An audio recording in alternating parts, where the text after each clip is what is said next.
अगला वर्ड है आज का, दैट इज एंटीसिपेट। भविष्य में क्या होगा, भविष्यवाणी करना एक तरीके से, सिनोनिम्स देखते हैं। फोरकास्ट कह सकते हो, फोरसी कह सकते हो, फोरवॉर्न कह सकते हो, फोरटेल कह सकते हैं आप इसके लिए। आप इसके लिए बोल सकते हो एक तरीके से एनविसाज कह सकते हैं आप इसके लिए, प्रोग्नोसिस कह सकते हैं, प्रेडिक्ट कह सकते हैं, एक्सपेक्ट कह सकते हैं, ऑगर कह सकते हैं, बोर्ड कह सकते हैं। अच्छी खबर है तो बोर्ड वेल, बुरी खबर होने वाली है तो बोर्ड इल। ठीक है, हरबिंजर कह सकते हैं आप इसके लिए, प्रोफेसी कह सकते हैं आप इसके लिए। ओके, हमारा जो नेक्स्ट वर्ड है आज का, दैट इज रिवोक। आर्टिकल 370 को जो है खारिज किया गया था, रिवोक किया गया था। रिपेल कह सकते हो, रिट्रैक्ट कह सकते हो, रिसाइंड कह सकते हो, विड्रॉ कह सकते हैं आप इसके लिए। आप इसके लिए बोल सकते हो एक तरीके से कैंसिल कह सकते हो, कॉल ऑफ कह सकते हैं आप, बोल सकते हो अबॉलिश कह सकते हो, एब्रोगेट कह सकते हैं, डू अवे विद कह सकते हैं, गेट रिड ऑफ कह सकते हैं आप इसके लिए।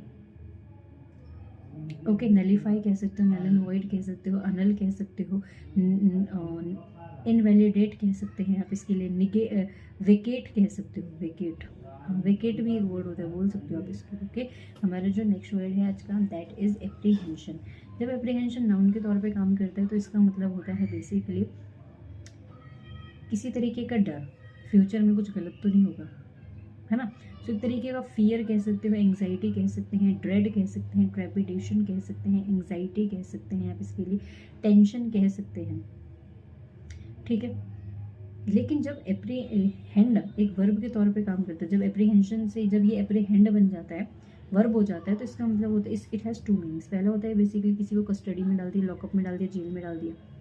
ठीक है, तो इनकार्सरेट भी कह सकते हो, है ना। और दूसरा मीनिंग होता है to grasp something, to understand something, to comprehend something. किसी चीज़ को समझना इज ऑल्सो एप्रीहेंड। ओके, हमारा जो नेक्स्ट वर्ड है आज का, दैट इज ट्रिगर। ट्रिगर का मतलब होता है बेसिकली उकसाना, नेगेटिव पॉजिटिव दोनों तरीके से, है ना। तो हम इसके लिए क्या क्या बोल सकते हैं, इंसाइट कह सकते हैं, इंस्टिगेट कह सकते हैं, पोक कह सकते हैं, नच कह सकते हैं, प्रोवोक कह सकते हैं आप इसके लिए, स्टीयर द पॉट कह सकते हैं, सेट इन द मोशन कह सकते हैं आप इसके लिए, स्टीयर अप कह सकते हो, स्पर कह सकते हो, SPUR, है ना, स्पर कह सकते हैं आप इसके लिए, पुश कह सकते हो, प्रोपेल कह सकते हैं आप इसके लिए, स्टिमुलेट कह सकते हो, मोटिवेट कह सकते हो, इनकरेज कह सकते हो, एक्टिवेट कह सकते हो, चार्ज कह सकते हो। एक फ्रेजल वर्ब, हाँ, गॉड इनटू बोल सकते हैं आप इसके लिए। ओके, हमारा जो नेक्स्ट वर्ड है आज का, दैट इज रिग्रेस। देखो, प्रोग्रेस का मतलब क्या होता है, आगे की तरफ बढ़ना, तो रिग्रेस का मतलब क्या होता है, पीछे की तरफ पिछड़ रहे हैं आप, या फिर पोजीशन उसी पोजीशन पे आ चुके हैं जहाँ से शुरू किया था, कोई प्रोग्रेस ही नहीं की है। तो रिग्रेस आप लैप्स कह सकते हैं, रिवर्ट कह सकते हैं, या फिर कह सकते हो एक तरीके से एक वर्ड कहता है लैगार्ड, पीछे की तरफ पिछड़ गए, है ना। तो लैगार्ड भी बोल सकते हैं रिग्रेस।